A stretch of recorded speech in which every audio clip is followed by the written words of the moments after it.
The scent of pine from the cabin's hearth was supposed to be soothing. Instead it smelled like a funeral pyre. Across the room my husband Julian Croft paced like a caged animal, his phone clenched in his white-knuckled hand. Outside, the blizzard we'd been warned about raged, painting the world an impenetrable white. "I have to go, Alara," he said, his voice a low, frantic thrum. "It's Sloane. She's not answering. She sent a text. She said she can't do this anymore."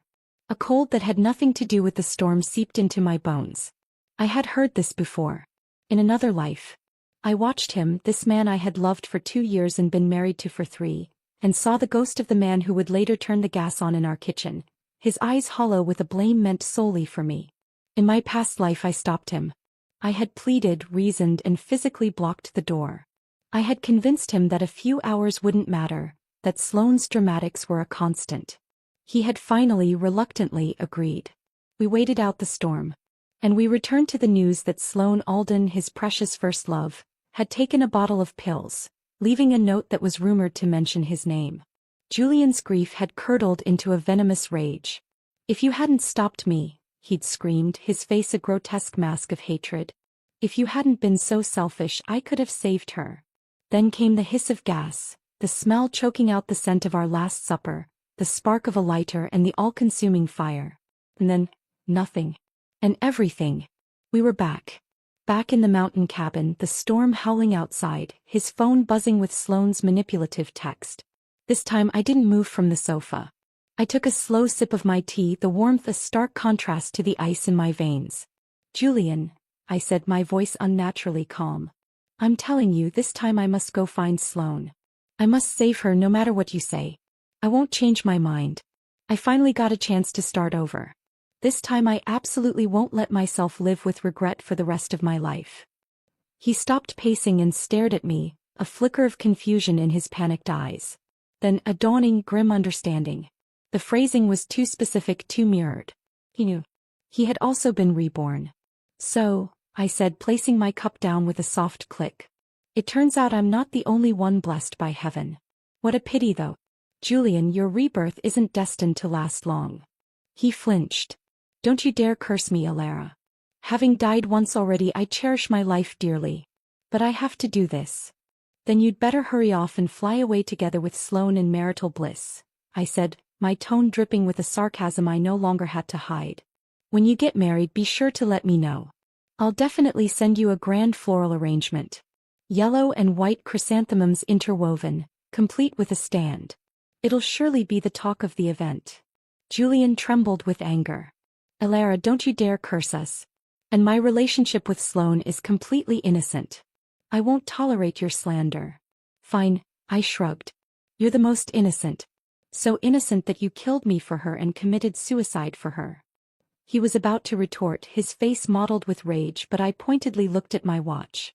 "If you don't hurry up, you'll miss your chance to save your first love. This time I'm not stopping you. If anything goes wrong again, don't you dare blame me for it." The urgency of his mission overrode his anger. Time was indeed precious. He grabbed his heavy coat, shot me one last searing look of contempt, and rushed out into the blinding white void. I walked to the window, watching his figure, proud, determined, and utterly foolish, disappear into the storm. A familiar pain, old and deep, spread through my chest. We had history. To say there were no feelings would be a lie. I knew about Sloane, of course. The woman who had dumped him in the most humiliating way possible for a wealthier man. Julian had always claimed he felt nothing but hatred for her. I, the fool, had believed him. I forgot that in some men, the deepest hatred is born from love they can't forget. His relentless drive, his ambition to build his company, it was all so he could climb high enough for Sloane Alden to see him. And the second she glanced his way again, he became a different person. In his past life he couldn't accept her death, so he needed a scapegoat. My attempt to save his life became the spark that ignited his murderous rage. "Fine. This time I'll just wait and see. Let's see how you plan to walk out of these mountains." I knew the terrain. The path was not only buried under feet of snow, but a section had been blocked by a landslide. The only way back was a treacherous detour around the mountain's other side. A dangerous path even in perfect weather. As I settled back onto the sofa with my book, a darkly peaceful thought crossed my mind. If the body couldn't be found, maybe I wouldn't have to buy a burial plot. It would save a significant amount of money. For the first time in years, I felt a sense of profound peace. I lounged in the quiet hotel, enjoying the solitude. Unfortunately, fate had other plans. 2 days after Julian left, the phone rang. It was the mountain rescue team. "Mrs. Croft? We found your husband. He's alive, but his condition is not very optimistic." My heart didn't sink, it curdled. The wicked really do live 1,000 years. How convenient that a rescue team just happened to pass by. If they'd been half a day later, he would have been a frozen statue. Then the rescuer continued. "He was exposed to the extreme cold for too long. The extremities of his limbs have necrotized. There's a very high chance he'll need amputation. We need you to come to the hospital as soon as possible to sign the surgical consent forms." Hearing this, my eyes finally lit up. This is what I was waiting for. This was so much more interesting than a simple, clean death. A plan began to form, cold and precise. But I wouldn't be signing any forms. Julian's thinking was amusingly twisted. He harbored hostility toward anyone who tried to save his life. What if he went berserk again and decided to take his legless resentment out on me? I immediately dialed a number I knew by heart. This dirty work was best left to his own mother. "Meredith," I said, pitching my voice into a perfect imitation of panicked static. "It's Alara. Bad connection. They found Julian. Frostbite. Amputation. Hospital. You need to sign." I relayed the story in broken yet complete sentences, then quickly hung up before she could ask a single question. 3 days later, the roads cleared.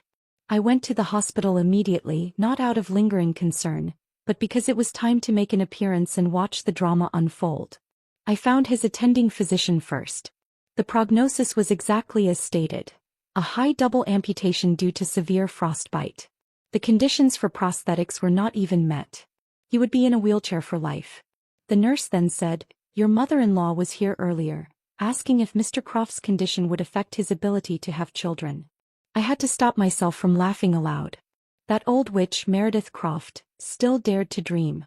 Her son was a legless wreck and she was fantasizing about grandchildren. I pinched my arm hard, the pain sending genuine tears streaming down my face. Putting on a brave, devastated front, I said to the doctor, "You'd better tell my mother-in-law these things directly. It's not my place. You don't understand. My husband has a first love he's been pining for years. He risked the mountain road just to see her. If I tell my mother-in-law this, she'll think I'm digging for information to leave him. I'm already pitiful enough. I don't want to make myself more humiliated. I've come to realize a one-sided love isn't worth saving anymore." I wiped my tears, my pitiful performance drawing sympathetic glances from the staff and families in the hall. Good. Meredith had likely been bad-mouthing me for days. I needed to control the narrative before she could. The preliminary work was done. It was time to face the lioness in her den. I headed straight for Julian's room. And just as I expected, I found Meredith Croft guarding the door, her face a thundercloud. She blocked my path, taking advantage of the crowded hallway to begin her performance. "Where the hell have you been?" she shrieked. "Why did it take you so long? You left the house with my son, so how come you're fine while he ended up losing a limb? Tell me, did you do this to him?" I adopted the tone of a wronged saint. "Mom, Julian insisted on going to see Sloane Alden. Even if someone harmed him, it was her. How can you blame me? You're his wife. It's your duty to take care of him," she yelled. "The roads were closed in heavy snow and you just let him go? Couldn't you have stopped him?" The hypocrisy was breathtaking. In my past life, when I stopped him, it was my fault he was heartbroken. Now when I didn't, it was my fault he was crippled. "Mom," I said, my voice trembling with feigned weakness, "Julian is a grown man. If he's determined to leave, how could I possibly stop him?" "If you couldn't persuade him, why didn't you go with him?" she screamed, spit flying from her lips. "If you two had looked out for each other, my son wouldn't have suffered like this." I lowered my head, the picture of an abused wife. The onlookers couldn't stand it anymore. "You're being completely unreasonable as a mother-in-law," a woman snapped. "Your son is having an affair and you expect your daughter-in-law to wait on him? What, did they forget to notify your village when the country was founded? She's been bad-mouthing this poor girl all week. Shifting the blame." Meredith was shocked. The public opinion was not going her way. Just then the door to the ward opened. A patient's relative leaned out. Mrs. Croft? He's awake. And he's trying to pull out his says he needs to go find some soy sauce duck. Soy sauce duck? The misheard name broke the tension. Someone who'd overheard earlier gossip clarified. It's not a duck. It's Sloane Alden. His lover. Hearing her son was awake, Meredith abandoned her public shaming and rushed inside. I followed. The scene was pathetic. Meredith was weeping, holding a struggling Julian. But Julian was frantically trying to rip the tubes from his arms. Mom, Sloane said she's feeling down. I'm afraid she'll do something foolish. Let me go. If anything happens to her, I'll regret it for the rest of my life. Meredith, in a rare moment of sense, cried, What does it matter if she lives or dies? Have you forgotten how she and her mother looked down on you? She climbed the social ladder and threw mud at you. Said you like to hit people, that you're no good in bed. If we hadn't moved away, you'd never have found a wife. The eager audience behind me gasped. I saw my opening and took it softly. Actually, I murmured, just loud enough to be heard, Sloane wasn't entirely throwing mud. What she said, I let my sentence trail off, leaving a universe of implication hanging in the air. The whispers behind me intensified. Who would have thought the dirty water Sloane splashed could be reused by me? I was done watching this touching mother-son reunion. It was time to shift the scene. I walked up to Julian's bedside. Sloane is in a ward on the 10th floor right now, I said calmly. I'll take you to see her. Julian's head snapped toward me. What's wrong with Sloane? Is she hurt? Blair, did you do this? I'm telling you, if I find out you hurt her, I won't let you off. I wanted to crack his head open. He had been reborn. He knew Sloane had died in a fire in our past life. Yet his first thought was that I had hurt her. Instead of using his foresight to prevent the disaster, his only plan was to hobble to her rescue himself. Didn't he know you could call the police? That's right, I lied smoothly. I called the police. The firefighters arrived in time. She's alive. Of course, I hadn't saved her out of kindness.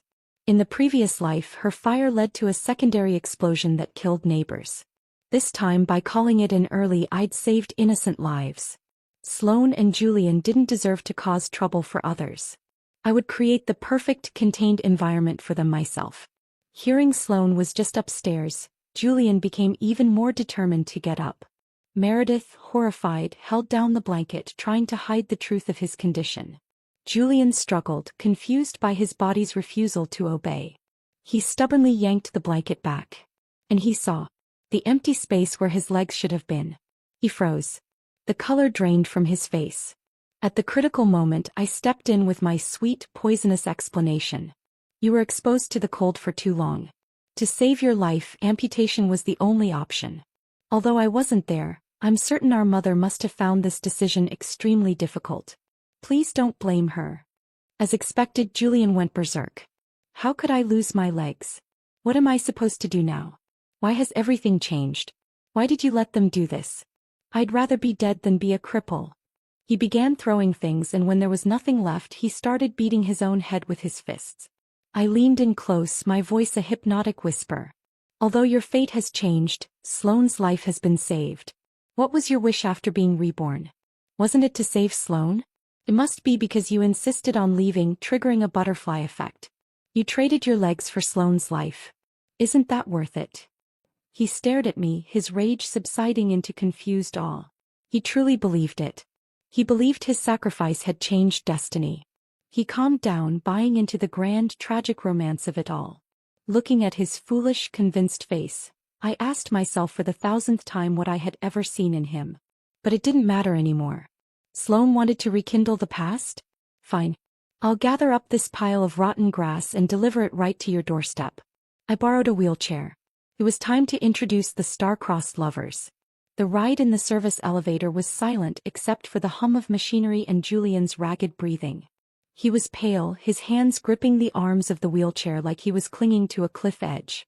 I, on the other hand, felt a serene, icy calm. I was the curator of this particular exhibit, delivering one broken specimen to another.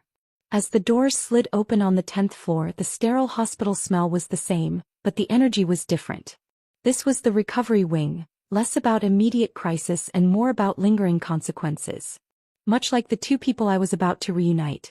Sloane Alden's private room was at the end of the hall. According to the chatty nurse I'd subtly questioned, her injuries were minor. Some smoke inhalation, a few minor burns, and a great deal of shock. The arsonist had gotten off lightly.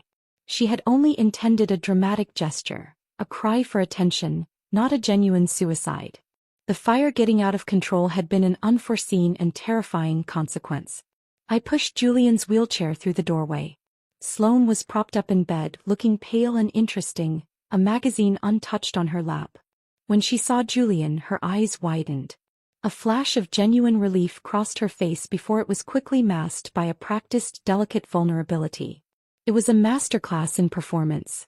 "Julian," she whispered, her voice a hoarse, fragile thing. "Is it really you?" And then it began. The movie scene reunion. They reached for each other's hands, their eyes welling up on cue. If they'd had a soundtrack, it would have been a sweeping orchestral piece. It would have been touching if the male lead's original wife wasn't standing right behind him, holding the handles of his wheelchair. "Sloane," Julian choked out, his voice thick with emotion. "I was so shocked when I read that you felt there was nothing worth holding on to. That man didn't cherish you. He's blind. Leave him. You'll find someone better. Am I not worth holding on to? How could you do something so foolish?" I nearly gagged. The hypocrisy was so thick you could cut it with a knife. This from the man who, mere days ago, had chosen to die with me over living without her. Sloane's lower lip trembled. "After how I treated you back then, do you really not mind? Are you willing to give me another chance?" Julian leaned forward as much as he could, his expression one of deep, tragic affection. "Although I'm married," he said, casting a brief, almost apologetic glance my way that made my skin crawl, "I think of you every moment. I've imagined countless times how wonderful it would be if my wife were you. I never expected heaven would finally hear my plea and give me this opportunity. Sloane, I will definitely cherish it." It was nauseating. He was quoting bad romance novels verbatim. Sloane played her part perfectly. "Julian, only after marrying that man did I realize how terribly wrong I was. I see now how rare your love for me truly is." Her eyes flicked to me, then back to him, a calculated gleam in them. "Are you really willing to leave your wife for me? To spend the rest of your life with me?" Julian didn't hesitate. He shouted it as if volume could cement the vow. "I do." I decided it was time for my cameo. I stepped forward, clapping my hands together softly, a delighted, tearful smile on my face. "His wife does too." I chirped. "Hello, Sloane. I'm Alara, Julian's current wife. But don't you worry. Ever since I was a child, I've loved watching the romances between the male and female leads in idol dramas. I never thought I'd encounter such a scenario in real life. I'm more than happy to step aside for you too." The looks on their faces were priceless. Julian was confused by my enthusiasm. Sloane was suspicious, her eyes narrowing slightly. I continued, beaming at them. "From now on, I'll entrust Julian to you. I hope you both will be happy together. You're not fully recovered yet, so we won't disturb your rest. You'll have plenty of time to be together in the future. It won't make a difference to miss this little while." I began to turn the wheelchair around. "We'll head back first then." Julian's head whipped around. "I don't want to leave," he said, his voice petulant like a child denied a toy. "I want to stay and spend more time with Sloane. We've already missed so many years. From now on, I don't want to be apart from her for even a single minute." He glared at me, his paranoia resurfacing. "Alara, haven't you given up yet? Are you still trying to interfere in my love with Sloane? I think my stance has been clear enough. I'd rather die than be separated from her. No matter what you say today, I won't go back with you." This was the moment. I leaned down, my lips close to his ear, my voice a whisper so low only he could hear it, laced with feigned, embarrassed concern. "Julian," I murmured. "Your urine bag is almost full. You need to change it soon. Do you really want to stay here and let Sloane watch the nurses handle that?" The effect was instantaneous. The romantic hero facade shattered. His face flushed a deep, mortified red. The machismo that was so deeply ingrained in him overrode the lovesick fool. He could not, under any circumstances, let his ethereal first love see him in such a degraded, helpless state. He cleared his throat, straightening his shoulders as much as he could in the chair. "Sloane," he said, his voice suddenly formal, "if love between both sides can last for ages, Why need they stay together night and day? Our current goal is to focus on recovery. So I should head back now. Sloane looked bewildered by the sudden 180. But Julian, you just said. The doctor was very insistent on my rest schedule, he interrupted, not meeting her eyes. Alaire, take me back. Now. I gave Sloane a small sympathetic shrug as if to say, "Men, what can you do?" and wheeled him out. He didn't look back. His pride had been successfully weaponized against him. For now. But the universe, it seemed, enjoyed throwing wrenches in my carefully laid plans. During my earlier argument with Meredith in the hallway, I'd failed to control the spread of the gossip. Julian's story had spread like wildfire through the hospital's grapevine. Now everyone knew about the man who'd braved a blizzard to see his mistress, only to lose both his legs for his trouble. They also knew the mistress was in the same hospital, with a name that sounded like soy sauce duck. Curiosity, that deadly sin, finally got the better of Sloane. Taking advantage of a moment when Julian was asleep and Meredith was off harassing the dietary staff about his protein intake, Sloane slipped out of her room and went investigating. I was coming down the hall with a cup of coffee when I saw her. She hesitated outside Julian's door, then with a determined look, slipped inside. My steps slowed. I had a very bad feeling. I didn't follow her in. I stood outside the slightly ajar door, a silent spectator to the unfolding tragedy. It was quiet for a moment. Then I heard a sharp, horrified gasp. She'd done it. She'd lifted the blanket. I muttered to myself, "This is bad." I hadn't dared to bet that Sloane had any true love for Julian. If it had been true love, she wouldn't have abandoned him for a wealthier man. But while her character was poor, her skills as a manipulator were proficient. She knew how to play a scene. I heard her voice, a masterpiece of tearful, guilt-stricken shock. "Julian, I heard you went to such lengths to find me that you even risked amputation. I didn't believe it at first, but I never thought you could be so foolish. No, I refuse to believe it. I'm the one who caused you to end up like this. I won't have the face to see you again. Every time I see you I feel guilty. Let's not meet again from now on." There was the sound of rushed footsteps. She burst out of the room, her eyes expertly red and brimming with tears, and fled down the hallway without even seeing me. Inside the room a commotion started. A crash. A grunt of pain. I pushed the door open. Julian was on the floor. He had tried to chase after her, his mind so addled by her performance that he'd forgotten his body's new reality. He had fallen out of the bed and was now struggling to crawl forward, a pathetic, heartbreaking sight. The sentiment might have been touching if not for the fact that when he fell, his catheter had come loose. A pool of yellowish liquid was spreading slowly across the linoleum floor. The smell hit me. "No," I said aloud, my hand going to my mouth. "I can't take it anymore." I had to run too. Thankfully, that arrogant Julian didn't see her exit for what it was, a tactical retreat. He genuinely believed Sloane was distancing herself out of a noble, overwhelming guilt. It was almost pitiable. I must say, my previous act in front of him, constantly praising his epic love story while subtly hinting at my own lingering feelings, had proven quite effective.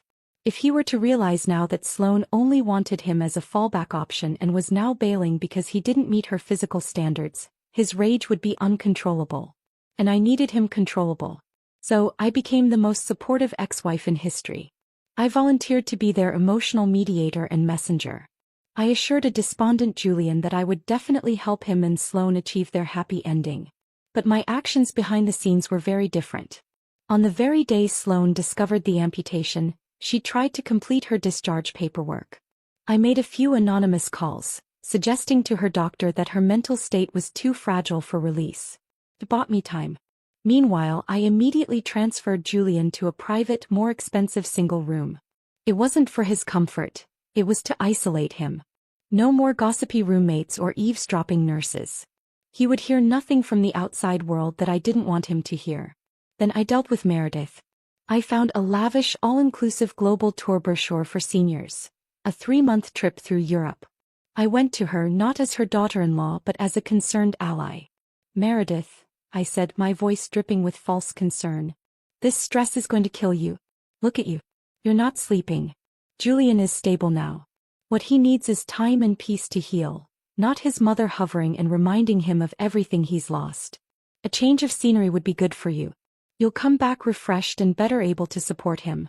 And besides, I added, lowering my voice conspiratorially, while you're gone I can work on finalizing the divorce without him getting upset. It's better if you're not here for that drama. The combination of flattery, a luxury trip, and the chance to avoid unpleasantness was too much for her to resist. Within a week, Meredith Croft was on a plane to Paris, blissfully unaware. The obstacles were gone. The stage was set. Now everything was left to my discretion. I began my work on Julian. I kept emphasizing 2 points that I claimed were from Sloane. She finds 2 main things unacceptable, I told him, stammering slightly as if it pained me to admit it. First, she knows we aren't divorced yet. He has morals, Julian. She doesn't want to be seen as the other woman. Second, she feels so terribly guilty toward you. She feels she doesn't deserve you after what happened. She can't bring herself to accept this relationship for the moment. My feigned hesitation made Julian mistakenly think that my lingering feelings for him had been noticed by Sloane and were the real obstacle. His inherent male ego, even in a broken body, latched onto this. What should we do now? He asked, his voice anxious. I smiled and sighed. Hook, line, and sinker. Now that we know the problem, we just need to overcome it one by one. She doesn't want to be the other woman. So let's hurry up and get the divorce procedures done. I saw the flicker of hesitation in his eyes. The finality of it. The loss of his caretaker. I pressed on. Given your physical condition, it's not convenient to go through the normal divorce procedures. Let's opt for a contested divorce. As long as both parties agree, the ruling will be very quick. I leaned in, lowering my voice. I have connections at the court. It can be done within a week. It was a complete lie. I had no connections. But I had been busy. I'd already prepared the lawsuit materials and filed the case the day after Meredith left. The hearing was, in fact, scheduled for next week. Seeing how utterly cooperative and self-sacrificing I was, Julian's inherent flaws resurfaced. A grotesque sense of magnanimity washed over him. Elara, he said, a patronizing tone in his voice. After all, we've been husband and wife for so many years. In the past I was too impulsive. I wronged you. He had the audacity to look penitent. But I truly can't bear to see you all alone. Even though we're divorced, if you don't want to leave me, there are still other ways. My stomach turned. I knew where this was going. Sure enough, he continued. Even without a marriage certificate, we can still live together. Sloane is so gentle and kind. The 2 of you would get along just fine. He said it with a straight face, as if offering me a great gift. Of course, if you don't want to see each other, you can live separately. Then I can stay wherever I please. And neither of you is allowed to get jealous of the other. I stared at him, my expression one of stunned horror. Could he possibly mean what I thought he meant? Hadn't he realized yet that his male functionality had almost certainly failed? The doctor had said that even though the equipment was still there, the nerve damage from the frostbite and the traumatic shock meant it was almost certainly non-operational. I took another look at his utterly confident, presumptuous expression. Yes. That was exactly what he meant to convey. This was truly more disgusting than the scene with the urine bag. I quickly interrupted, my voice sharp and final. No. Thank you. I'm willing to support your love. I'm willing to disappear from your lives forever. I won't fight you for the company. All the shares are yours. I saw his eyes light up with greed. The company was his golden goose, his symbol of success. But, I continued, the house, the cars, and the cash deposits should go to me. Do you have any problem with that? He barely thought about it. The company was all that mattered to him. Seeing my determination to be rid of him and my generosity with the assets, Julian Croft finally agreed to the distribution plan. A week later, standing outside the courthouse with the divorce decree in my hand, the paper felt lighter than air. The first and most crucial part of my mission was accomplished.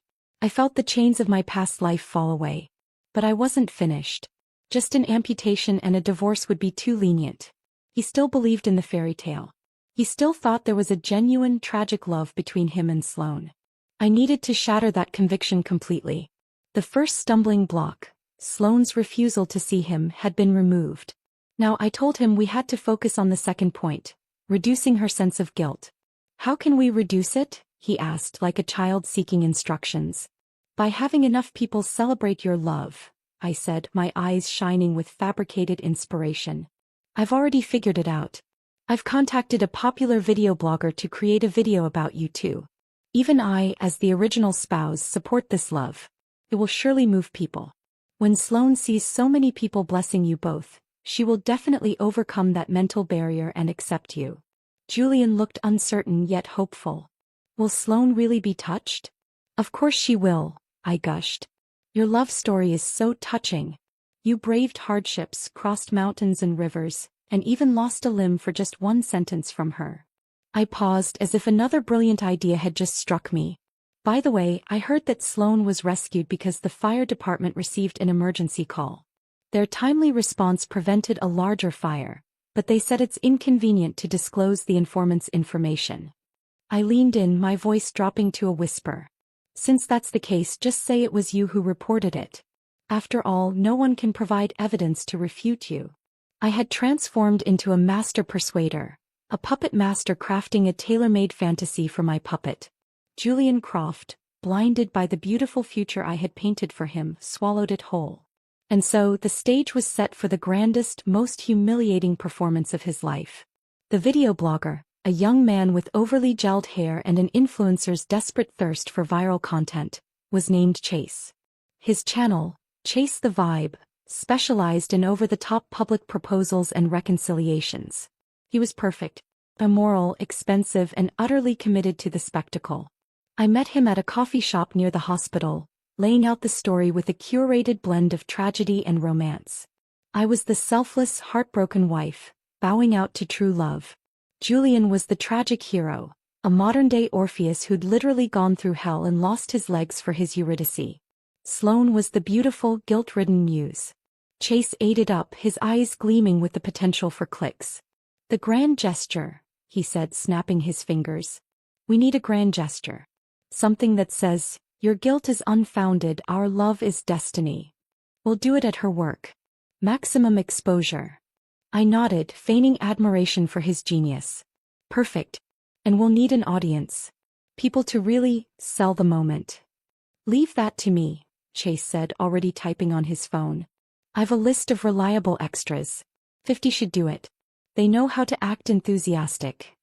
The cost was exorbitant, but it was the best money I'd ever spent. The plan was set for Friday, just after Sloane's workday ended at her PR firm. I spent the days leading up to it prepping Julian, feeding him his lines, stoking his fragile ego. Remember, I told him as I helped him into a stiff new shirt, this is about overwhelming her with support. You're not just asking her to be with you, you're showing her that the world wants you to be together. It's bigger than her guilt. He nodded, his jaw set with a determination that would have been admirable in any other context. I'd also taken the liberty of accessorizing him. I forced a thick, garish gold chain around his neck and a chunky, flashy gold watch onto his wrist. They were cheap knockoffs, but they looked real enough from a distance. Julian, in his diminished state, seemed to draw a strange comfort from their weight, a semblance of the wealth and status he was rapidly losing hold of. The real Julian Croft owned a few luxury watches. Understated, elegant, expensive pieces. But they didn't scream money, the way this gaudy nonsense did. And Sloane Alden was a woman who measured everything in decibels of wealth. She'd dumped him for a louder bank account. She'd come back to him when his company started doing well. Her currency was cash, not character. I was counting on it. We arrived in a rented van with a ramp. Chase and his crew were already there, cameras set up, a small crowd of hired enthusiasts milling about, doing a poor job of looking like spontaneous well-wishers. I saw the casting coordinator, a harried-looking woman with a clipboard, shoot me a look that was pure disdain. I made a mental note to add a hefty bonus to the invoice. I positioned Julian's wheelchair at the center of the paved plaza in front of the sleek office building. Chase gave me a thumbs up. The clock ticked toward 5. When the glass doors slid open and employees began to stream out, Sloane was among them, laughing with a colleague. He saw the crowd first, then the cameras, then Julian. Her smile froze, then melted into a mask of pure panic. She tried to back away, but the flow of people and the encircling extras gently hemmed her in. Chase cued the music, a saccharine instrumental track from a speaker. It was time. Julian, to his credit, remembered his lines. He held up the divorce decree I'd handed him just moments before. Sloane, he called out, his voice amplified by a microphone Chase held near him. Zoe and I have already divorced. I'm single now. The past is over. Sloane's eyes darted from the paper to the cameras to the crowd. Her PR instincts warred with her personal horror. She reacted quickly, playing the only card she thought she had left. If you divorced because of me, she said, her voice trembling with a performance that almost rivaled Julian's, that would make my guilt even greater. No, I can't get past that barrier in my heart. I can't. This was my cue. I stepped out from behind Chase's camera rig, playing my part to perfection. I approached her, my hands clasped, my face a picture of earnest benevolence. I'm truly glad to be able to support your love, I said, my voice clear and carrying. The camera swiveled to me. The story had its perfect third act, the gracious ex-wife. And Sloane, please don't feel pressured. I was the one who initiated the divorce. I was moved by your love. I looked at Julian, then back at her, pouring on the drama. The one who isn't loved is the third wheel, and it's me who should step aside. I saw the confusion in her eyes. This was not going according to any script she understood. Julian was willing to risk his life for you, I continued, laying it on thick. And you were ready to take your own life for him. I simply couldn't bear to see two people who love each other be torn apart. To ensure you don't feel burdened, that's why I, as the ex-wife, was willing to accompany Julian here to propose to you. She was trapped. The crowd was watching, the cameras were rolling. Denying this would make her look cruel, capricious. I saw the calculation in her eyes. She was looking for an exit. I decided to push her into a corner. I adopted a tone of gentle, probing concern. Sloane, is it because Julian is disabled now? Her head snapped toward me. How could that be? She denied instantly, too quickly, her voice shrill. I spread my hands, a picture of innocent logic. If that's the case, then why don't you agree? Julian seized the moment, his voice taking on a wounded, dramatic edge. Sloane, you used to tell me day and night that you regretted leaving me, that you were willing to give up anything to be with me. Were all those just lies? Chase, on cue, gestured wildly to the crowd of extras. On command they erupted. Marry him. Marry him. Marry him. The chant was picked up by a few genuine, curious bystanders. The pressure was immense, a wave of manufactured public opinion crashing down on her. I saw the exact moment she broke. Her shoulders slumped. Her eyes glazed over. She was outmaneuvered. A tiny, tight smile appeared on her lips. She looked at Julian, then at the cameras, and gave a slow, graceful nod. The crowd erupted in cheers. Chase zoomed in for a close-up of her tear-streaked, joyful face. Julian's expression was one of triumphant ecstasy. He believed it. He believed he had won. As the celebrations continued, I slipped away to pay the extras. The casting coordinator handed me a receipt, her expression grim. Just so you know, she said quietly, many of my people told me not to contact them for this kind of job again. Cheering for a scumbag and his mistress was too morally wrong. They won't take on such jobs anymore. The statement shouldn't have mattered, but it did. It was a small, reassuring slice of karma from the universe. I understand, I said, and added a significant bonus to their payment. Their discomfort was worth every penny. The proposal was over.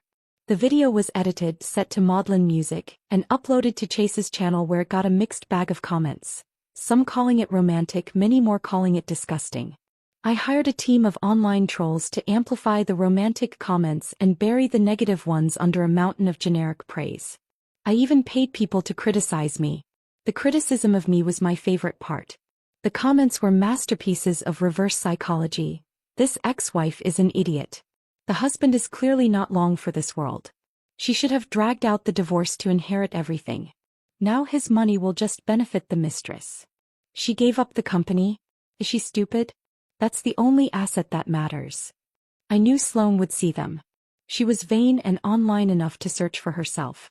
The comments were designed to plant a seed. Julian still had money. The company was the golden goose. She might be shackled to a cripple, but she'd be a rich one. It worked faster than I anticipated. The prospect of wealth overrode her revulsion. Within a week, she and Julian had obtained a marriage certificate at the courthouse. It was a quiet, dismal affair. I wasn't there, but I imagined the clerk's look of pity, confusion. Julian, giddy with what he thought was victory, even had the audacity to call me Elara. he said, his voice buoyant. We did it. We're married.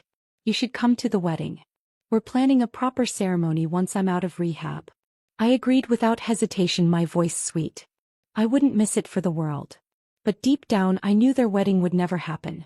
Sloane would never go through with a public ceremony married to a man in a wheelchair. And soon Julian wouldn't have the energy or the means to plan one. The final act of my revenge was not about his body. It was about his legacy, his pride. It was time to break the businessman. Julian's company, Croft Technologies, had been successful, but its success wasn't built on his genius alone. In the early days, desperate for a unique selling point, he'd courted me not just for a relationship but for my work. I was a software architect with a specialty in secure data encryption.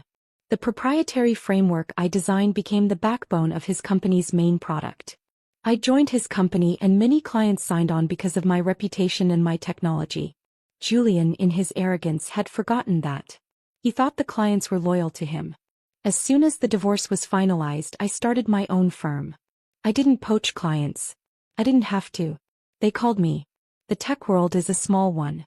News of our split and my departure from Croft Technologies spread quickly. My clients, the big ones, the ones that provided 80% of the company's revenue, quietly opted not to renew their contracts.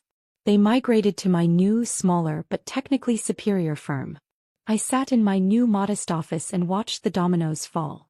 First, the emails from Julian's panicked suit, then the calls from his investors. The company's cash flow was cut off. They couldn't meet payroll. They certainly couldn't repay their substantial bank loans. Julian, from his hospital bed and then his rehab facility, tried to rally. He held frantic video conferences, his face pale and sweating on the screen, promising new innovations, new directions. But without my framework, without the clients who trusted my work, Croft Technologies was just an empty shell. A brand name with no product. The bank foreclosed. The investors pulled out. The vultures circled.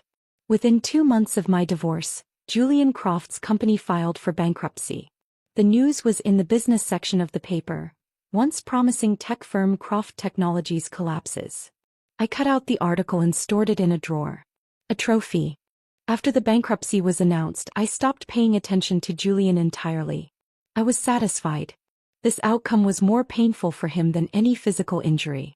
I had destroyed his pride, his identity as a successful entrepreneur, and his belief in a grand, romantic destiny. I had made him realize, in the most concrete way possible, that his life was a ruin of his own making. My revenge was complete. I wanted to never see him again. But the universe and Julian had one last twist for me. It was a rainy Tuesday evening. I was coming home from my office, tired but content, looking forward to a quiet night in the house that was now wholly legally mine. As I approached my door, a figure detached itself from the shadows near the potted plants. I froze, my key in hand. It was Julian. He was a wreck. His clothes were rumpled and damp. He was unshaven, his hair greasy. The wheelchair he sat in was a cheap, standard model, a far cry from the sleek, custom-made one he'd had before the money vanished. He looked like he'd been waiting for hours. I didn't open the door. I stood there in the hallway, the rain pattering against the windows, waiting for him to speak. "Elara," he said, his voice raspy, broken. "Let's make up." I actually laughed, a short, sharp, incredulous sound. "What? No longer chasing after true love?" His face crumpled. "So Sloane has been lying to me all along. She never loved me. She only came back because she wanted my money." He spoke the words as if he'd just discovered a profound and shocking truth. "When she found out I was bankrupt, she immediately wanted a divorce. She said I was delusional. That no one could possibly like me in this wretched state." He looked up at me, his eyes pleading, swimming in self-pity. "She even told me the sight of me made her sick." He took a ragged breath. "Elara, only now do I realize who truly deserves my love.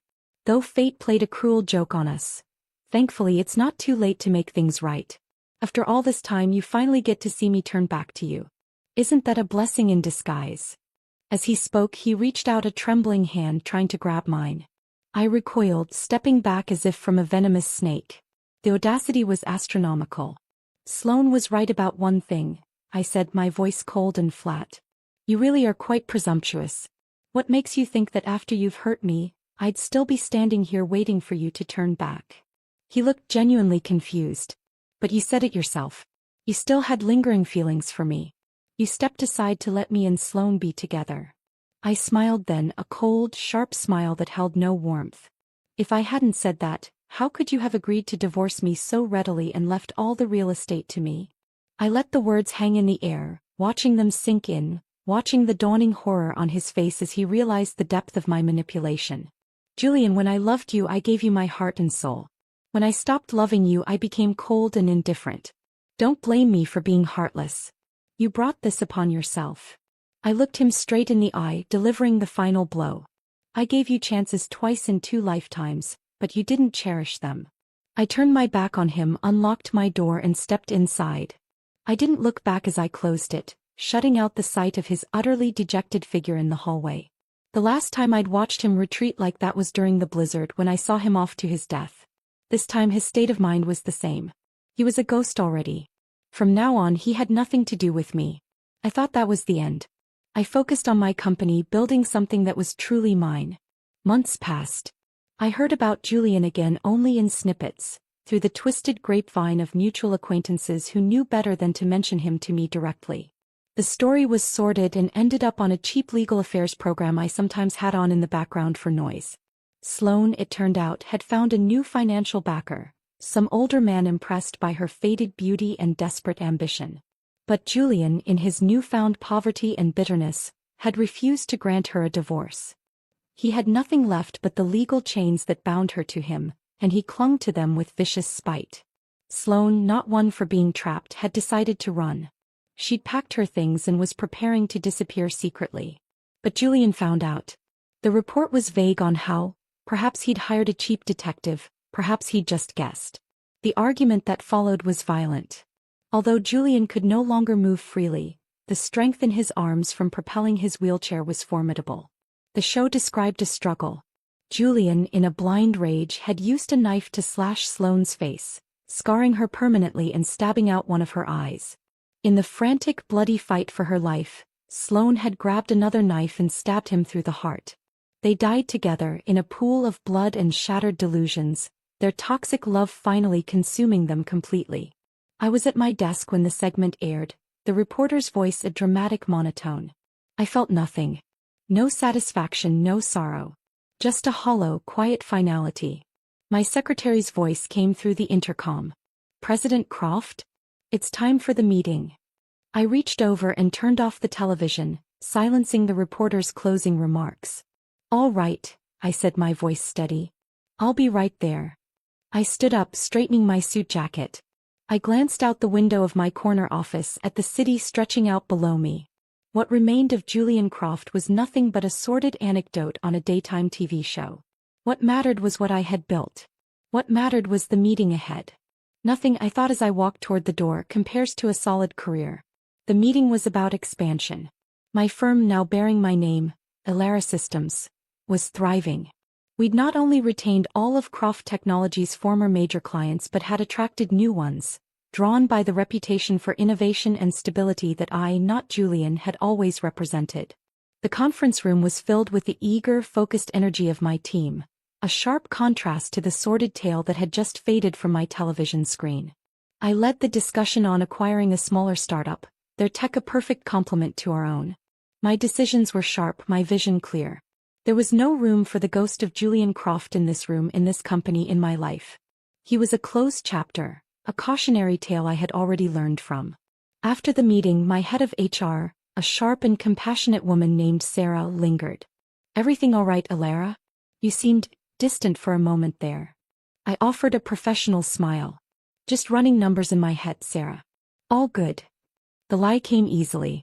The truth, that I'd just learned of my ex-husband's murder at the hands of his mistress, was not suitable office chatter. I buried myself in work for the rest of the day, the rhythm of code and contracts a soothing balm. But that night, in the silence of the house that was wholly mine, the echoes finally found me. Not of grief, but of a profound, weary emptiness.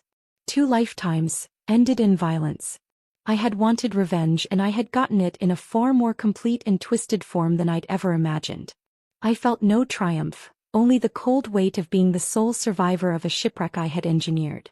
A week later, a formal letter arrived. It was from the county coroner's office.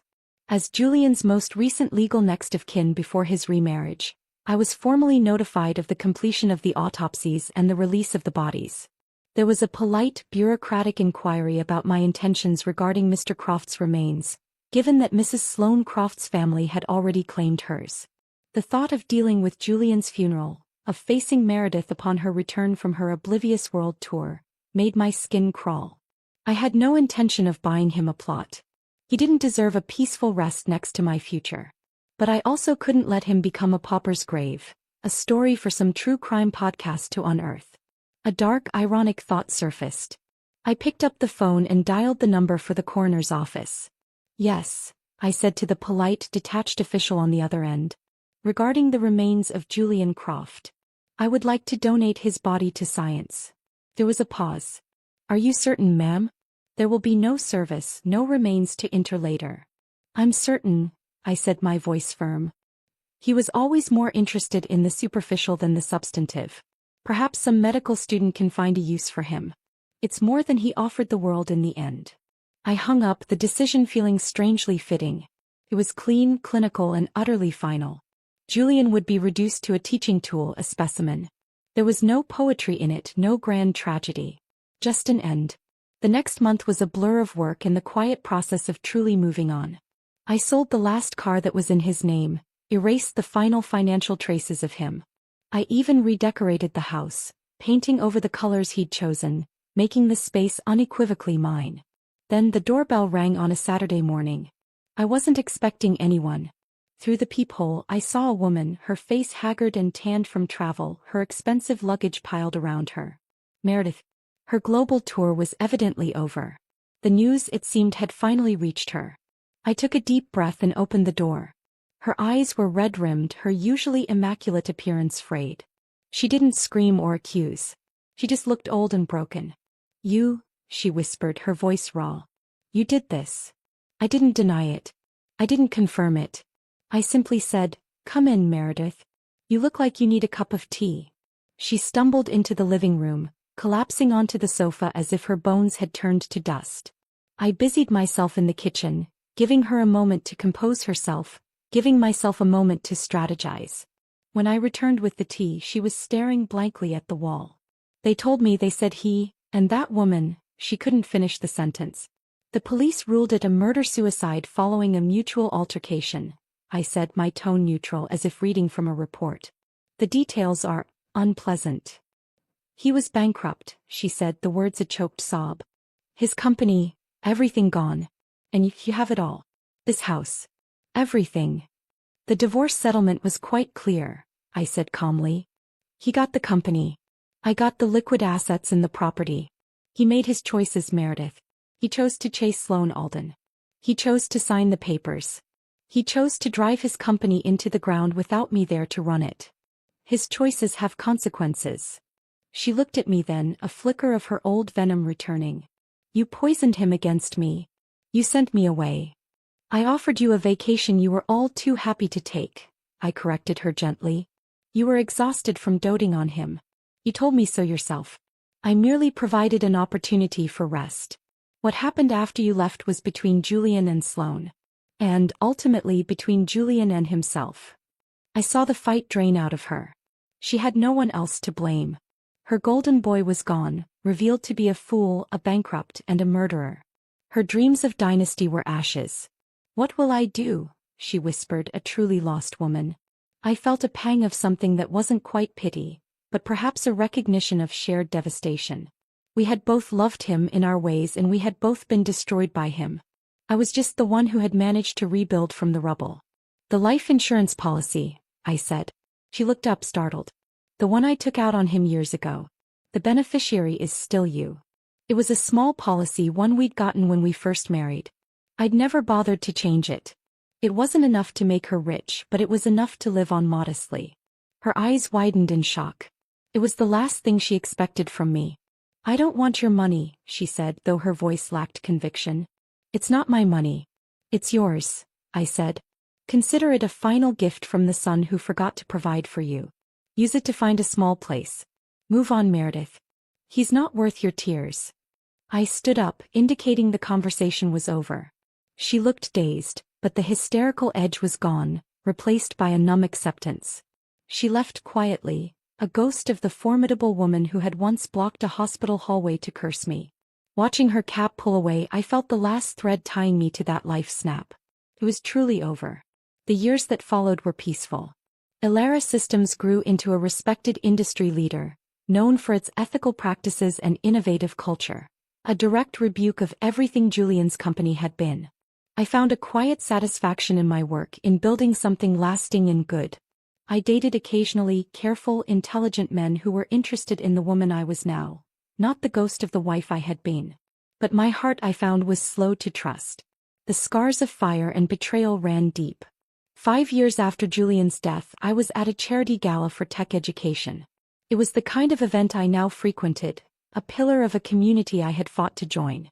I was sipping champagne, discussing funding quotas with a potential donor, when a man approached our group. "Elara Croft?" he said, his voice familiar in a way I couldn't immediately place. I turned. He was in his late 50s with kind eyes and a graying beard, dressed in a slightly ill-fitting tuxedo. Took me a moment. "Dr. Evans. Julian's attending physician from the hospital."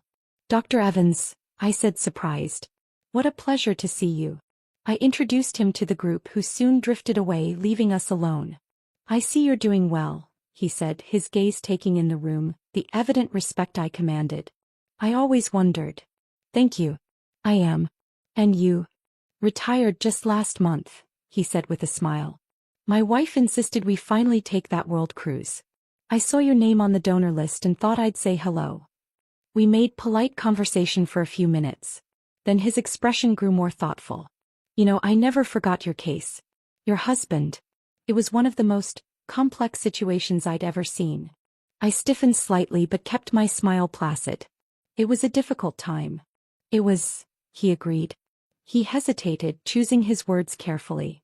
"I don't know if it's appropriate to say this, but I always admired you. The way you handled yourself. The way you protected yourself in that hallway with his mother. So many people in those situations, they crumble.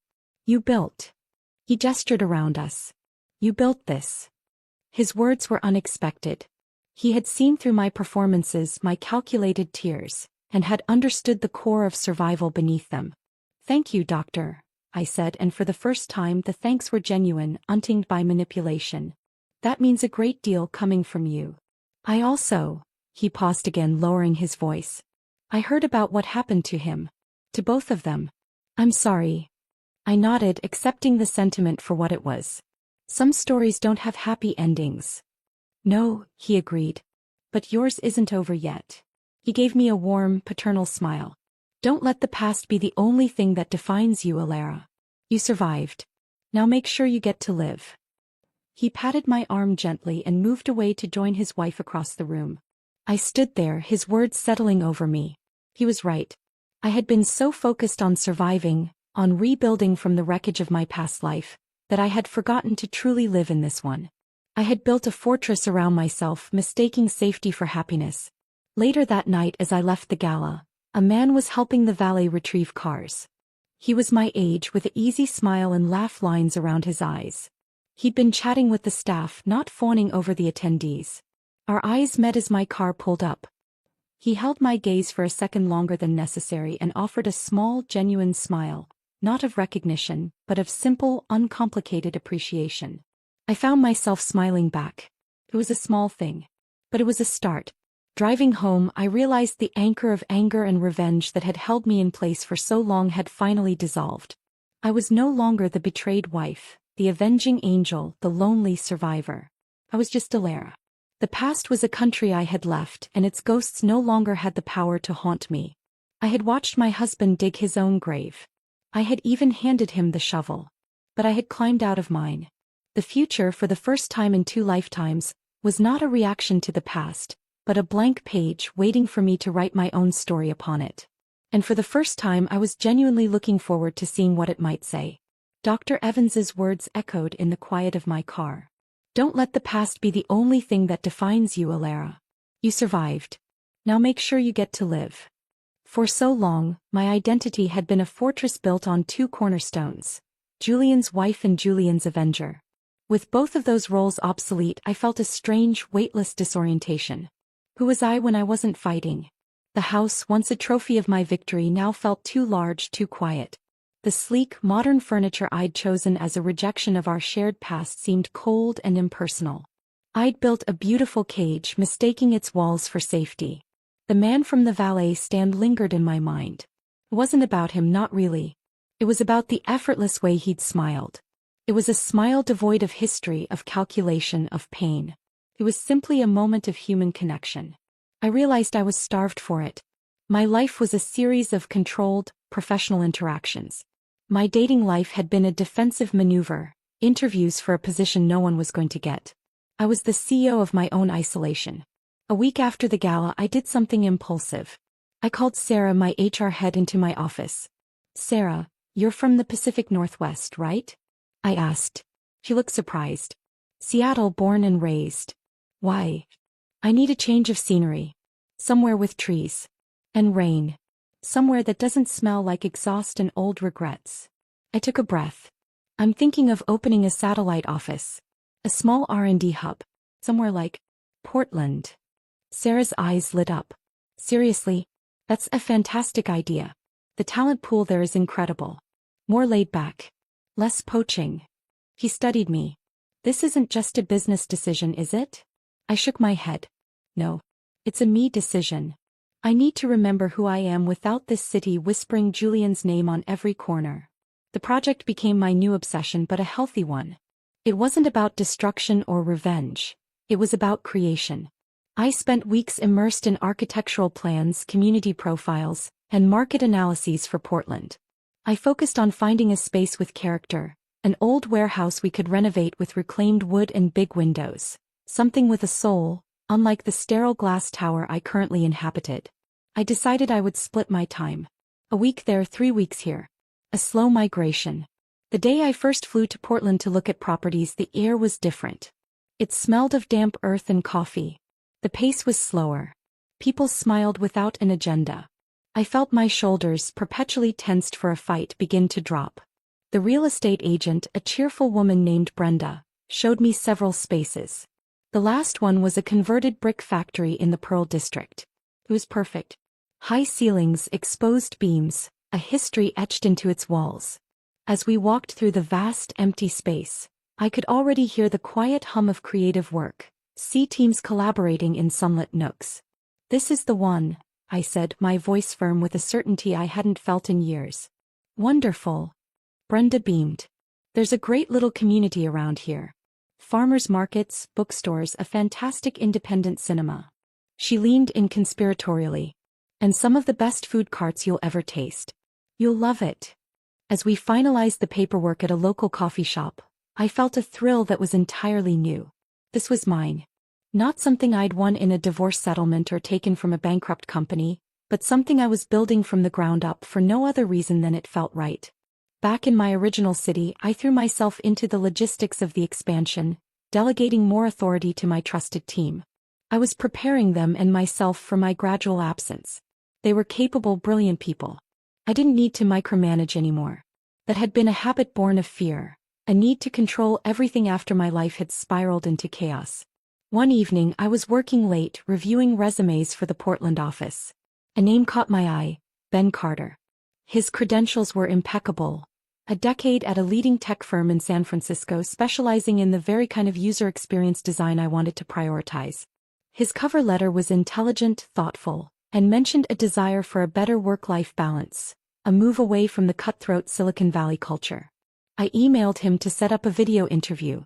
When his face appeared on my screen the next day, I was momentarily taken aback. It was the man from the valet stand. The one with the easy smile. He was older than I'd guessed, early 40s, with intelligent, crinkly eyes and a calm demeanor. He didn't recognize me. Why would he? That night I'd been one face in a crowd of black-tie attendees. The interview was one of the best I'd ever conducted. He was sharp, articulate, and passionate about human-centered design. He asked insightful questions about company culture and ethical practices. We spoke for an hour and it felt like 20 minutes. Your resume is impressive, Mr. Carter, I said, wrapping up. But what really makes you want to leave California for a startup hub in Portland? He smiled, and it was the same genuine, uncomplicated smile from the gala. Honestly, I'm tired of building products just to sell ads or exploit data. I want to build things that matter. And I miss rain. California's sunshine is overrated. I laughed. It was a real, spontaneous laugh. I can understand that. We'll be in touch. I hired him. Not because of a smile, but because he was the best candidate by a mile. But the coincidence felt like a nudge from the universe, a sign that I was on the right path. The Portland office launch was a quiet affair. No loud parties, no press releases boasting of expansion. It was just my new small team, Ben, 2 brilliant young coders and a project manager, ordering pizza and talking about our first project. I found a small, furnished apartment not far from the office. It had a view of a park and a tiny balcony where I could sit with my morning coffee. The first morning I woke up there, the sound was not of traffic, but of birds and a distant street musician. The pace of my heart felt different. Slower. More steady. One Saturday I took Brenda's advice and wandered down to the farmer's market. I was examining a basket of heirloom tomatoes when a voice beside me said, "Those are the best ones. The ugly ones always have the most flavor." I looked up. It was Ben. He was holding a reusable bag full of greens and a loaf of bread. He blinked in recognition. "Alara? Hey. I didn't know you were in town this weekend." "Just getting settled," I said, feeling oddly flustered. "Exploring the local flora." I gestured lamely at the tomatoes. He laughed. "Well, you're off to a good start. Have you tried the cheese stall over there? It's life-changing." We fell into step together, wandering through the market. It was easy, comfortable. We talked about food, about Portland's weirdness, about nothing of consequence. There was no subtext, no game. He didn't treat me like his CEO. He treated me like a person he'd run into at a market. As we sipped coffee from a local roaster, he said, "You know, I have to admit, I was a little nervous about working for you." "Oh?" asked, curious. "Why?" "I looked you up after the interview. Lara Croft. The woman who walked away from Croft Technologies and built Alara Systems from the ground up. The industry whispers are intense. They say you're a shark. A brilliant, ruthless ice queen." I winced inwardly. The armor I'd built had become my reputation. He must have seen my expression. "But that's not who I see," he said quickly. "I see someone who's thoughtful. Who listens. Who cares about her team. The stories, they don't match the person I met."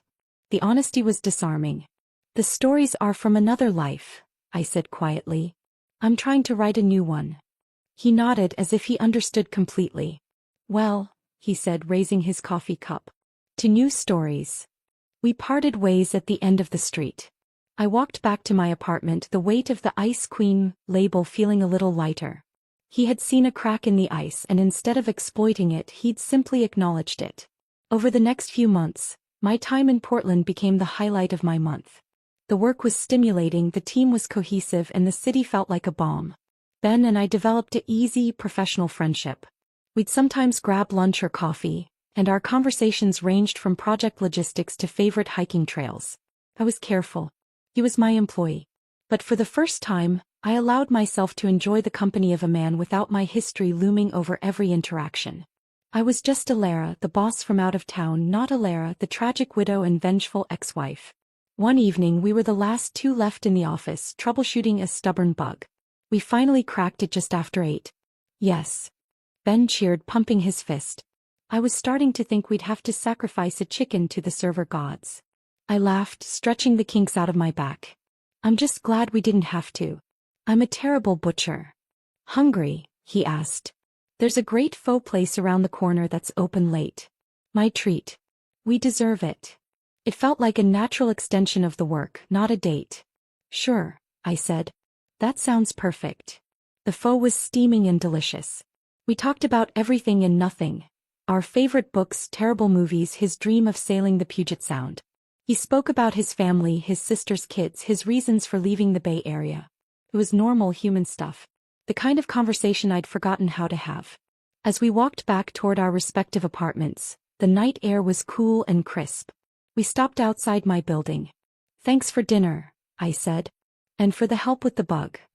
Anytime, he said. He hesitated for a moment, then looked at me, his expression serious but kind. You know, Alara, for what it's worth, I really like the person you're becoming. The Portland version of you seems lighter. The words settled over me, warm and affirming. He saw the change. He saw me. Thank you, Ben, I said, and I meant it with every fiber of my being. So do I. I watched him walk away, his hands in his pockets, whistling a tune into the quiet night. I didn't feel the need to analyze it, to strategize, or to protect myself. I just felt happy. Up in my apartment, I looked out at the city lights. The blank page Dr. Evans had spoken of was no longer blank. It was filling with small, beautiful details. The smell of rain on brick, the taste of good pho, the sound of a shared laugh, the quiet respect of a colleague. I had spent so long digging myself out of the grave of my past life that I hadn't noticed I'd finally reached the surface. I was standing in the sunlight, breathing fresh air, and for the first time in 2 lifetimes, the future didn't look like a battle to be won. It looked like a city waiting to be explored, a story waiting to be lived, one simple, genuine moment at a time. The vengeance was complete. The survival was assured. Now finally the living had begun. The rhythm of my new life became a stabilizing melody. 2 weeks in Portland, 2 weeks back at headquarters. The back and forth was no longer a burden but a bridge between 2 versions of myself. The driven CEO and the woman learning to breathe again. In Portland, the Ice Queen persona melted away in the constant drizzle. My team there saw a leader who rolled up her sleeves, who laughed at bad jokes, who sometimes brought her dog, a scruffy rescue terrier I'd impulsively named Chip, to the office. Ben was the heart of that team, his calm competence and easy humor setting a tone that made work feel like a collaborative passion, not a corporate ladder to climb. We never spoke of the night at the faux place, but a new layer of comfortable familiarity settled between us. It was in the way he'd save me a seat at team meetings, or how he knew I preferred my coffee black with 1 sugar. Small, insignificant things that, in their totality, felt significant. Back at headquarters, the atmosphere was different, more formal, but even there, the change in me was perceptible. I was less brittle, more patient. I started mentoring young female engineers, something I'd never had the emotional bandwidth for before. I was building not just a company but a legacy I could be proud of. One afternoon during my Portland rotation, I was working late again. The office was quiet, bathed in the orange glow of the setting sun. Ben appeared in my doorway. "Last one again?" he asked, leaning against the frame. "Just finishing up," I said, closing my laptop. "You heading out?" "In a minute. I wanted to ask you something." He stepped inside, uncharacteristically hesitant. "There's a concert in the park this weekend. I know it's not really a work thing, and I totally understand if it's not appropriate, but I thought you might enjoy it." It wasn't a coffee. It wasn't a working dinner. It was a concert. In a park. It was unmistakably a date. My old instincts screamed a warning. Fraternization. Complications. The ghost of Julian whispered about betrayal and tangled loyalties. But I looked at Ben. His offer was straightforward, his eyes hopeful but not pushy. He wasn't asking the suit. He was asking the woman he'd shared pho with. I took a breath, silencing the echoes. "I'd like that," I said. "I'd like that a lot." His smile was like the sun coming out from behind a cloud. "Great. Saturday. I'll pack a picnic." The date was lovely. It was all the simple, normal things I'd missed. A checkered blanket on the grass, a basket of cheese and fruit, the smooth sound of a saxophone weaving through the warm evening air. We talked about everything except work. He told me about growing up in a small coastal town, about his failed attempt at a band in college. I found myself telling him things I hadn't spoken of in years. My love for painting as a child, my dream of visiting Iceland. I didn't tell him about Julian. Not the full truth. I offered the sanitized version. A first marriage that ended badly, a divorce. He accepted it without prying, his kindness a quiet space that asked for nothing. It was the first of many such dates. Hikes in the Columbia River Gorge, trips to the coast, lazy Sundays browsing bookstores. With every outing, the fortress around my heart crumbled a little more. It was terrifying and exhilarating in equal measure. Meanwhile, in the other part of my life, a ghost from the past I thought I'd buried decided to stir. I was back at headquarters in the middle of a budget meeting when my assistant slipped me a note. "A Mrs. Gable is on line 2. She says it's urgent and personal. She mentioned the name Croft. Meredith. I hadn't heard from her since she'd left my house years ago. A cold dread trickled down my spine. What now? I excused myself and took the call in my office. Meredith. Her voice was thin, reedy, and laced with a new, pathetic desperation. Elara. Thank God. I didn't know who else to call. What is it? I asked, my tone neutral. It's the money. The insurance money. It's gone. She began to weep dry, hacking sobs. I was foolish.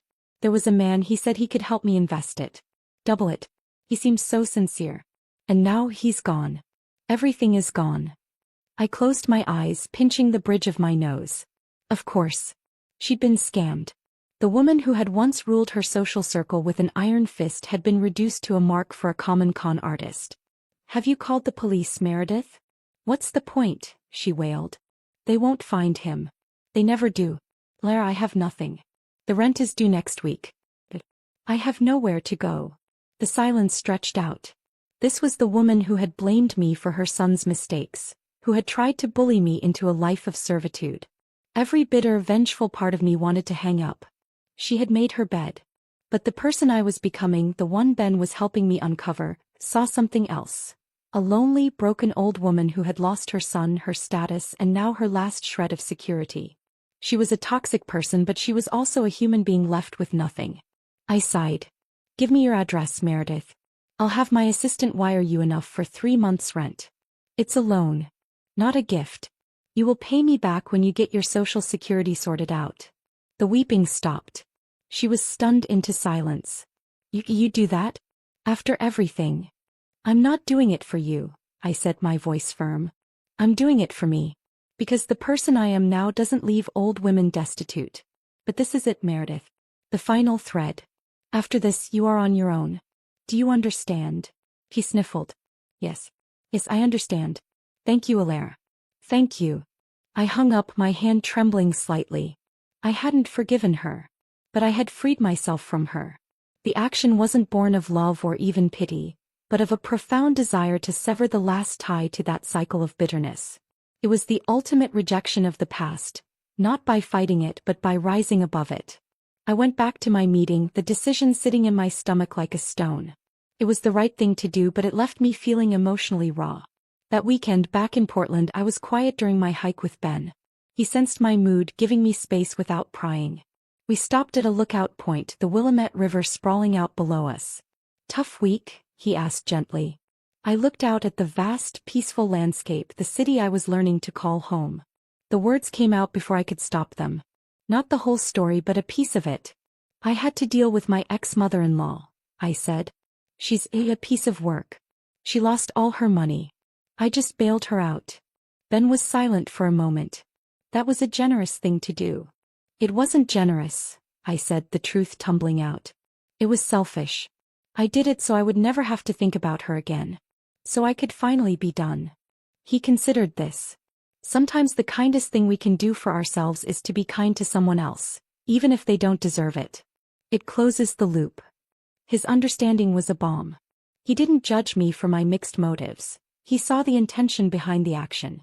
My first husband, I began, the words feeling foreign on my tongue. It wasn't just a bad marriage. It was catastrophic.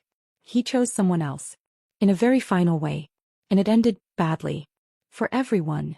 I didn't give him the gory details. I didn't tell him about the fire, the rebirth, the calculated revenge. But I gave him the shadow of it, the outline of the trauma that had shaped me. Ben listened, his gaze steady on the horizon. When I finished, he didn't offer empty platitudes. He simply reached over and took my hand. His grip was warm and solid. Thank you for telling me, he said quietly. It explains a lot about the strength I see in you. And the caution. Tears I didn't know I'd been holding back pricked my eyes. He saw it. He saw the strength and the damage, and he didn't flinch from either. I'm not that woman anymore, I whispered. I know, he said, squeezing my hand. But she's the reason you're this one. And this one, he turned to face me, his expression open and earnest, is someone I'm incredibly glad to know.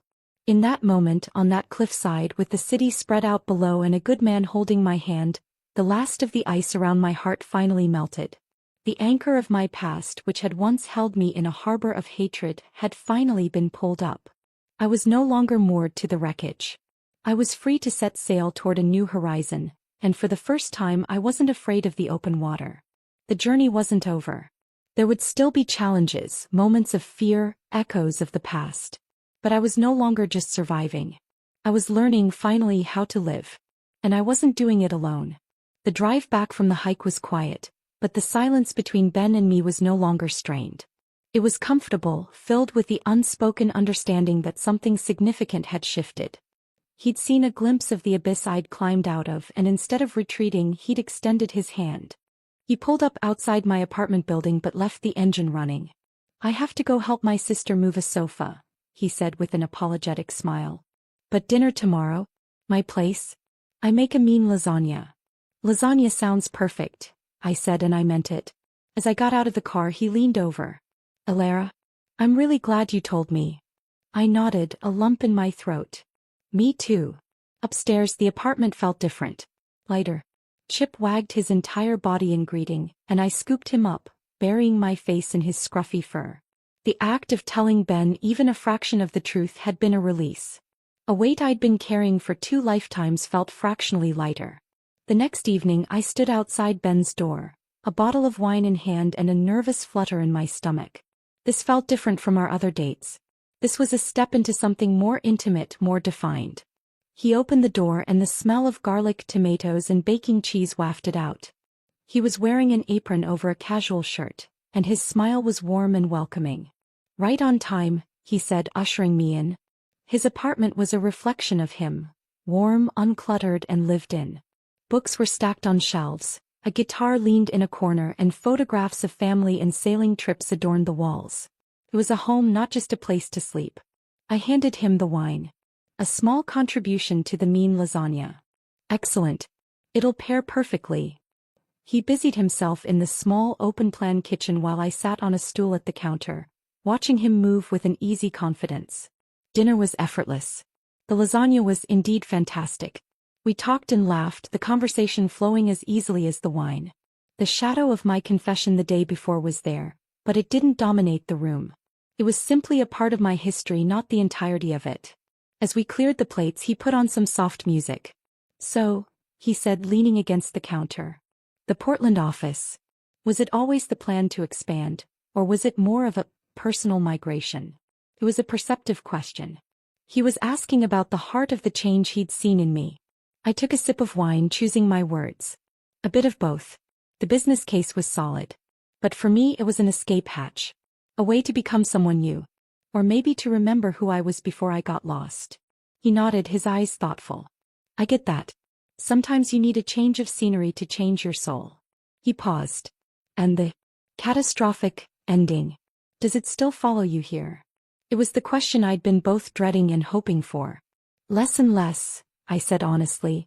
"But it's like a scar. You don't feel it every day, but you always know it's there." His name was Julian. Saying his name aloud to Ben felt like a final exorcism. He was charismatic, ambitious, and completely consumed by his obsession with another woman. A woman from his past. I gave him the edited, non-supernatural version. The blizzard, his desperate need to leave to comfort her, my futile attempts to stop him in that first lost life.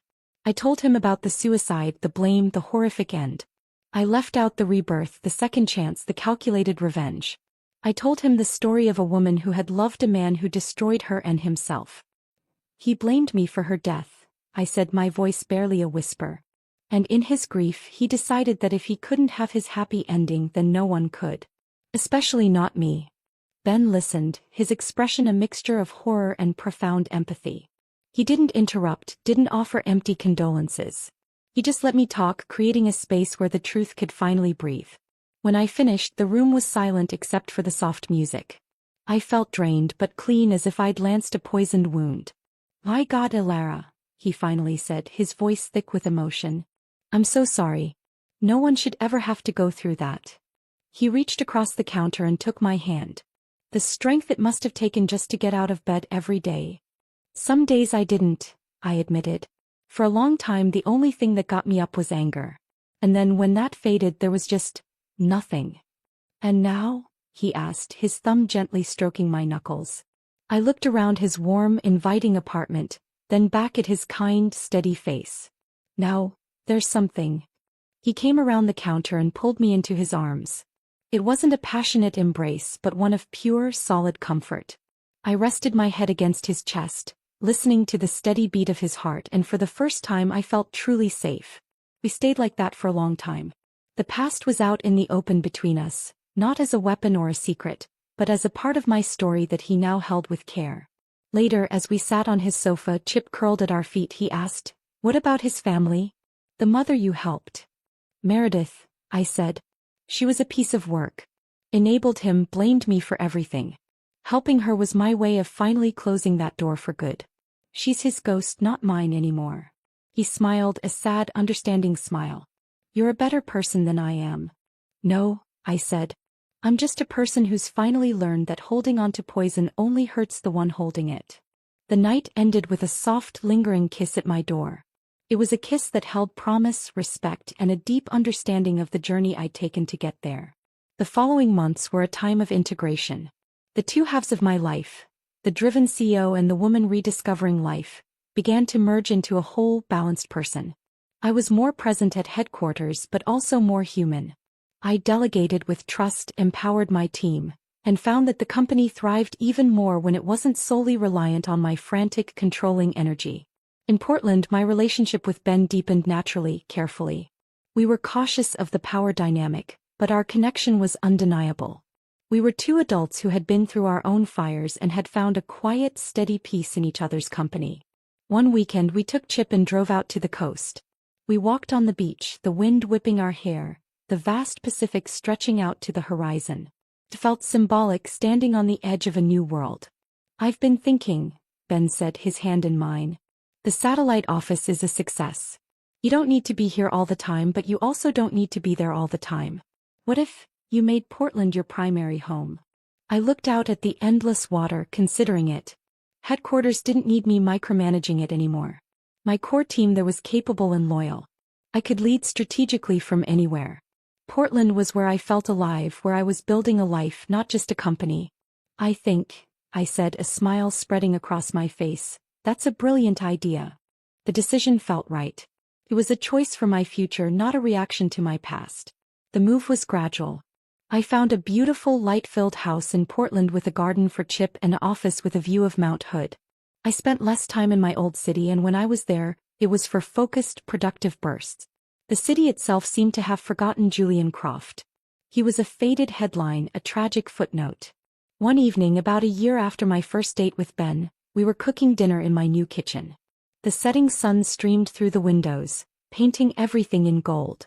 He paused, wiping his hands on a towel. "There's something I've been wanting to ask you," he said, his tone suddenly serious. My heart gave a little jump. Was this it? He walked over to a drawer and pulled out a small, familiar box. My breath caught. But instead of getting down on one knee, he opened the box. Inside wasn't a ring. It was a key. "I know we value our space," he said, his voice gentle. "And I'm not asking for a merger. But I'd like to upgrade our partnership to a more permanent arrangement. This is a key to my place. I'd like one to yours. No pressure. No deadlines. Just a step forward. Together." Tears of relief and joy welled in my eyes. It was perfect. It wasn't a proposal that demanded a huge, terrifying commitment. It was an invitation. An invitation to build a life together, one day at a time, on a foundation of mutual respect and hard-won peace. I took the key, its metal cool in my hand. It felt light, but its significance was immense. "Yes," I said, my voice cracking with emotion. "I'd like that very much." He pulled me into a hug, laughing. "Good. Because I already made a copy of yours. It's in my drawer." I laughed through my tears, swatting his arm. "You were that sure, were you?" "Hopeful," he corrected, kissing my forehead. "Always hopeful." That night, as we lay in bed in our home, the past felt truly, finally, like a foreign country. The ghosts were silent. The vengeance was complete. The survival was a fact. The future was no longer a blank page, but a story I was co-writing chapter by chapter with a good man by my side. I had watched my husband dig his own grave, and I had climbed out of mine. Now I was planting a garden where it had been. The key exchange was the beginning of a new, quiet chapter. Ben's key sat on my keyring, a small silver promise next to the practical brass of my house and office. His apartment became a second home and mine his. We navigated the merging of two established lives with a sense of humor and patience I hadn't known I possessed. It wasn't about losing myself in someone else. It was about building a new shared space where we both belonged. We fell into a comfortable rhythm. Weeknights were often spent at my place with its garden, where Ben, to my endless amusement, had taken up gardening with a fervor usually reserved for tech startups. Weekends were for adventures. Kayaking on the Willamette, exploring the Cascades, or simply driving until we found a curious-looking diner. It was all wonderfully, blessedly ordinary. One Saturday we were at a local nursery choosing plants for a new border he wanted to build. My phone buzzed in my pocket. It was Sarah from headquarters. "Ilara," she said, her voice uncharacteristically somber. "I'm sorry to bother you on the weekend." "It's fine, Sarah. What's up?" "It's about Meredith Croft." My hand tightened on a pot of lavender. Ben, sensing my shift in mood, looked over questioningly. I shook my head slightly. "What about her?" I asked, my voice neutral. "She passed away, Ilara. Last night. Her neighbor found her this morning. It looks like it was peaceful in her sleep." I was silent, absorbing the news. There was no grief, no sense of loss. Just a final quiet click, like the last page of a very long and unpleasant book being turned. "Thank you for letting me know, Sarah. There's a bit more," she continued hesitantly. "The neighbor said Meredith had been going through her things. She left a letter for you. It's with her lawyer." "A letter? What could that bitter, broken woman possibly have to say to me? A final curse? A last-minute apology I neither wanted nor needed?" "I see," I said, my tone carefully flat. "Email me the lawyer's details. I'll handle it." I ended the call and stood there, the scent of damp earth and flowers suddenly cloying. "Everything okay?" Ben asked gently, placing a hand on my back. "Julian's mother. She died." I looked at him. "She left me a letter." His expression was one of immediate, protective concern. "You don't have to read it. You don't owe her anything." "I know," I said. But a morbid curiosity was already stirring. This was the last ghost. The final echo. Perhaps reading it was the true exorcism. The lawyer's office was in a nondescript building in my old city. I went alone. Ben had offered to come, but this was something I needed to face by myself. The lawyer, a weary-looking man in his 60s, handed me a plain white envelope with my name scrawled on it in Meredith's spidery handwriting. "She was very insistent this get to you," he said. "Her estate is negligible. There are some personal effects. You are listed as the executor if you choose to accept." "I'll see," I said, tucking the envelope into my bag. I had no intention of sifting through the detritus of her life. I didn't open the letter until I was on the flight back to Portland, the hum of the engines a sterile backdrop. My hands were steady as I tore the envelope open. "Lara, if you're reading this, I'm gone. Don't bother pretending to mourn. We both know you won't, and I don't blame you. I've had a lot of time alone to think. Too much time. The man who took my money did me a favor in a way. Poverty is a great clarifier. It strips away all the illusions you build around yourself. I was a terrible mother. I spoiled Julian rotten, fed his ego, taught him that the world owed him everything. I saw his obsession with that Alden girl as a sign of his passionate heart, not the weakness it was. I encouraged it. When he married you, I was jealous. You were everything he wasn't: strong, capable, real. I hated you for it. When he died, the way he died, I couldn't face it. I couldn't face that the son I created was a monster. So I blamed you. It was easier. You were right to send me away on that trip. You were right about everything. The money you sent me, that was the first truly kind thing anyone had done for me in years, and it had to come from the woman I'd treated the worst. The irony isn't lost on me. I'm not asking for forgiveness. I don't deserve it. I'm just telling you the truth so you can finally be free of us. Of all of us. You were the best thing that ever happened to my son, and we destroyed you for it. I'm sorry for my part in that. Don't let our memory haunt you anymore. Live a great life. It's the best revenge there is. Meredith." I read it twice. Then I folded it neatly and put it back in the envelope. I looked out the window at the blanket of clouds below. I felt Nothing. No anger, no satisfaction, no pity. Just a vast, empty space where a decades-old burden had been. It wasn't forgiveness. It was simply over. Ben was waiting for me at the airport. He searched my face as I walked toward him. How was it? I handed him the letter. Read it. He did, his brow furrowed. When he finished, he looked at me, his eyes wide. Wow. Yeah, I said. Wow. How do you feel? I thought about it. Light, I said finally. I feel light. He took my hand and squeezed it. Good. We drove home in a comfortable silence. The past was finally, completely laid to rest. Meredith's bitter, posthumous honesty was the final shovelful of dirt on the grave. There was nothing left to dig up. That weekend we tackled the garden with a renewed energy.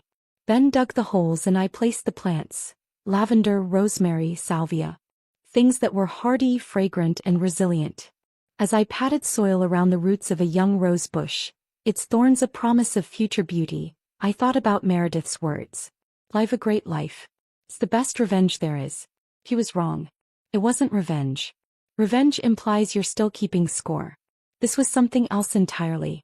This was victory. Not over Julian or Meredith or Sloane, but over the darkness they tried to pull me into. I had chosen to climb into the light. I looked over at Ben, his shirt dirty, a smudge of soil on his cheek as he carefully staked a tomato plant. He felt my gaze and looked up, smiling that easy, uncomplicated smile. What? He asked. Nothing, I said, my heart full to bursting. I'm just happy. And I was. It was that simple. The seasons turned. The garden flourished. My company continued to thrive under the leadership of the incredible team I'd nurtured. I spent more time in Portland, eventually making it my official residence. The headquarters city became a place I visited professionally, a chapter one had fondly closed. One evening, years after that first fateful blizzard, Ben and I were sitting on our back porch, watching the fireflies dance over the lavender. Chip, now gray-muzzled and dignified, snored at our feet. Ben reached over and took my hand. You know, he said, his voice soft. We never did things in the traditional order. I laughed. What, like dating before moving in together? Or your brilliant key-based proposal? Exactly, he grinned. But there's one tradition I've been thinking about. He reached into his pocket. My breath caught. This was it. The moment I'd once feared and now found myself utterly ready for. But he didn't pull out a ring box. He pulled out a folded piece of paper. I was going to get a ring, he said, unfolding it. But that didn't feel right. That felt like a transaction. A closing. He handed me the paper. This felt more like us. An opening. It was a printout of a boat listing. A classic 30-foot sailboat named the Second Star. I thought, he said, his voice hopeful, that instead of a diamond we could have adventures. We could learn to sail her together. We could see where the wind takes us. Tears of pure, unadulterated joy filled my eyes. It was perfect. It was so perfectly us. Yes, I said, throwing my arms around his neck. 1,000 times yes. We bought the boat. We learned to sail, fumbling and laughing our way through lessons on the Puget Sound. The first time we took her out on our own, just the two of us, the wind filled the sails and pulled us gracefully through the water. I stood at the helm, the salt spray on my face, Ben's arm around my waist. I looked back at the receding shoreline, at the life I had built from the ashes of a past I had overcome. I had watched my husband dig his own grave, and I had chosen not to lie down in it with him. I had chosen to plant a garden. I had chosen to build a life. I had chosen to love again. And now I was choosing to sail into the horizon, not running from anything but sailing toward everything. The future was wide open, a vast and sparkling sea, and I was finally, joyfully free. The